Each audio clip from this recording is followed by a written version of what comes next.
Yo, what is up guys? It is Bumfris, back with a little bit more Ask Reddit. Today's question is gonna be, police officers of Reddit, what was your they could have gotten away with it if they'd kept their mouth shut moment? And I hope you guys enjoy.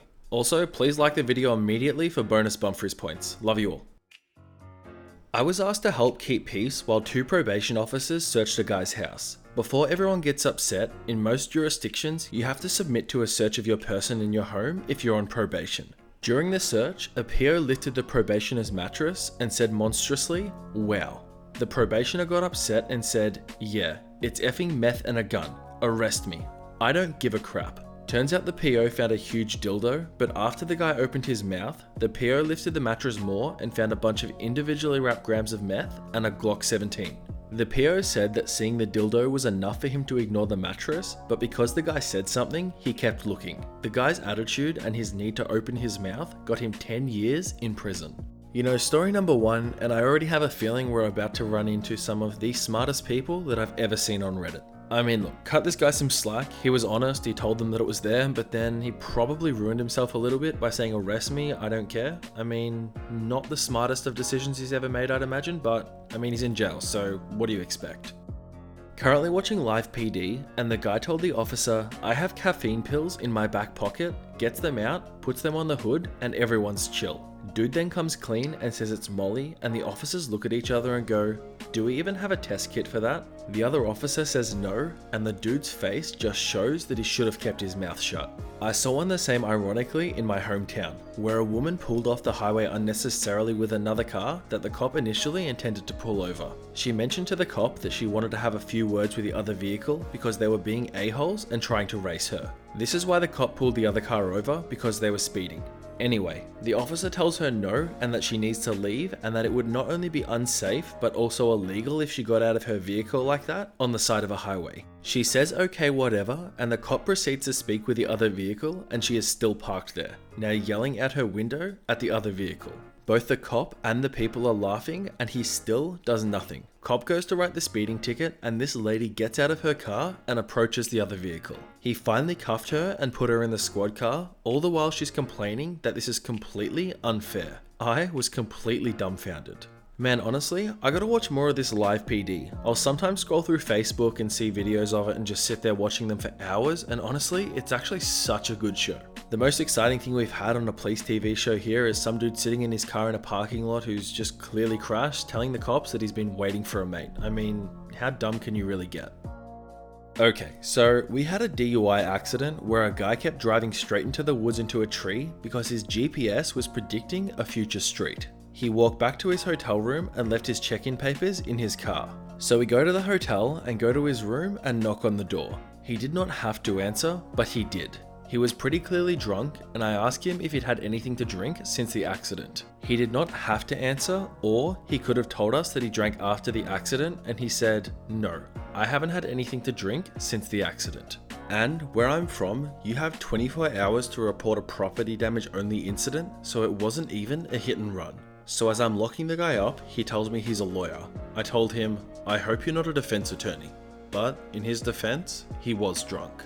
You know, again, I'm probably going to cut the guy a little bit of slack this time. He was drunk, he did the right thing, he told the truth. I mean, what more can you really ask for? When I'm constantly reading out stories of entitled parents and just horrible people, it's nice to come across somebody who's actually honest and upfront for a change. When I was in high school, I liked to park in parking spots that had cars poorly parked next to them, just as an FU. One time, I was at a high school football game and had a Jeep that parked like crap. He was nearly halfway into the spot next to him and parked at an angle. I was driving an '89 Chevy Silverado, which is a big old pickup truck at the time, and I had my brother help guide me into the spot so that I was perfectly in the lines. That made it so the driver door was completely impossible to get in. I took a picture of the novelty of it and went on my way. When I got back to my car, the Jeep was gone and every panel on the passenger side of my car was keyed. There was an officer nearby, so I told him about it and showed him the picture. He told me there was not a lot they could do about it because there were no witnesses, but he'd give it a shot. He looked up their license plate, called them, and asked them if they'd done it.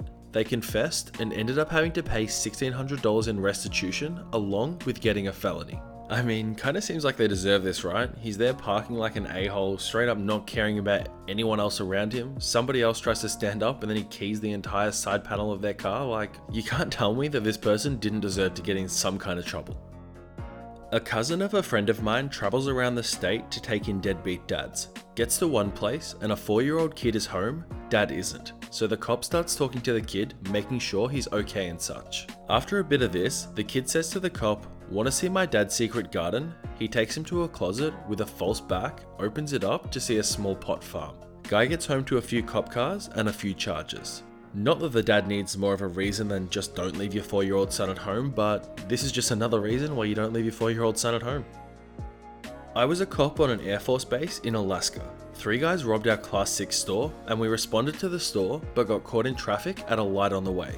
So we are sitting there with lights and sirens on trying to get people to move out of the way when the back door of the car ahead of us opens up and a guy gets out and goes spread eagle against his trunk. Confused, we get out to see what was up and we realize that these were the robbers. So after calling it in and making the arrests, we told them that we had no idea that they were who they were, and the driver and the front passenger were pretty upset with the backseat passenger. I feel like your job as a police officer would be so easy if people just arrested themselves, right? No more detectives, no more need to actually do any police work, life just becomes easy. During college, my friends and I would hang outside and smoke hookah. Frequently we would invite strangers who passed by to join, or campus police would casually chat with us as they made their rounds. So one time, a group of freshmen walked past and asked to join. After about 15 minutes, the campus police car rolls up and the freshmen get visibly nervous. We tell them to calm down as the cops are chill.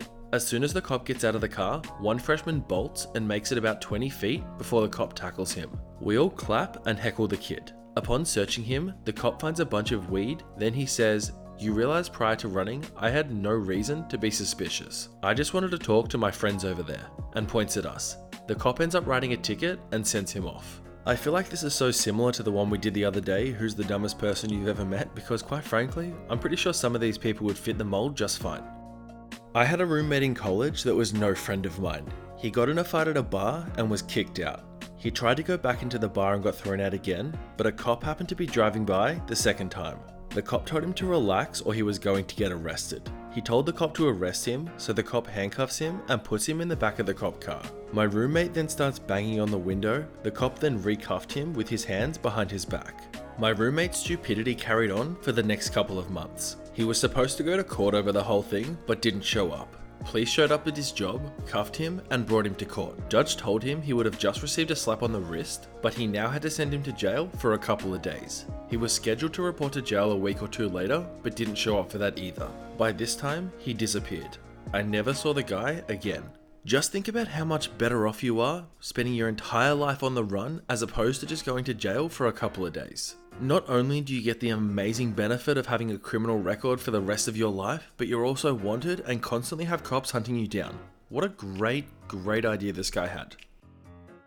My dad was in an army helicopter unit assigned to local police to search for marijuana plants being grown in the rural parts of my state in the 1980s. One day, they found a decently sized gaggle of marijuana plants located just off the property of a farm.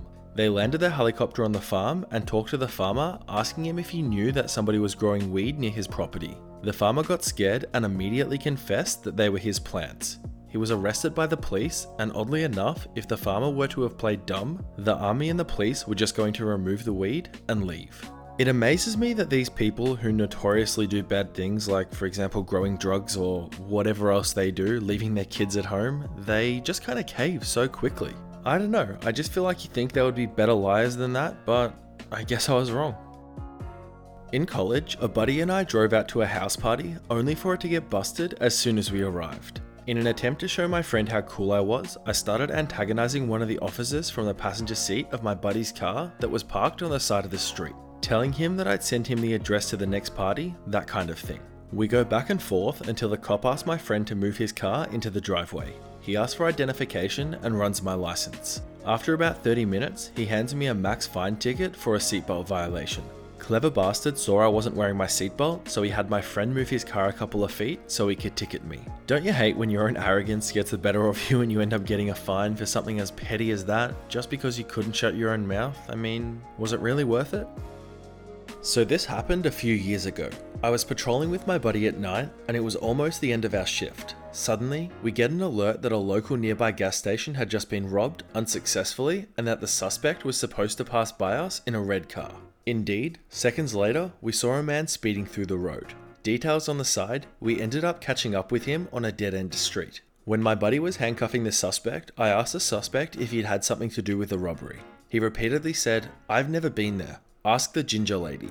Turns out that the cashier that night was an old lady named Macy covering up for her ill daughter. She would never have been able to identify him since he was wearing a black mask during the robbery, which we never found. Macy had ginger hair. Fortunately, the suspect was kind enough to inadvertently confess to the crime. How could he know the appearance of the cashier if he'd never been at the crime scene? The jury thought the same. You gotta feel just a little bit sorry for this guy. He was dumb enough to try and rob something in the first place. Like, I don't even know what has to run through your mind to do something like that. But then to just straight up admit to it without even knowing you're admitting to it, you probably could have had better days. Alright everyone, that is that for today's episode of Ask Reddit. Just want to quickly say thank you for watching and I really hope you guys enjoyed the video. Keep this outro pretty quick, there's not too much I want to say. Just want to say thank you so much to everyone who has joined the channel recently. I haven't said this enough lately, but I really do appreciate every single one of you. Also, follow me on Twitter and Instagram. I gave away a bunch of CD keys yesterday on Twitter because I wasn't using them, so I might do something like that from time to time if you want to follow me so you get a chance to win something. But yeah, that is that. There's nothing else I want to run through. I hope you guys are all having an amazing day and I hope you all had a fantastic Easter for those of you that celebrate it. But otherwise, that is that for today's video. Again, thank you so much for watching. I hope you're all having an awesome day like I already said, and I'll see you all tomorrow for a little bit more entitled parents. Bye.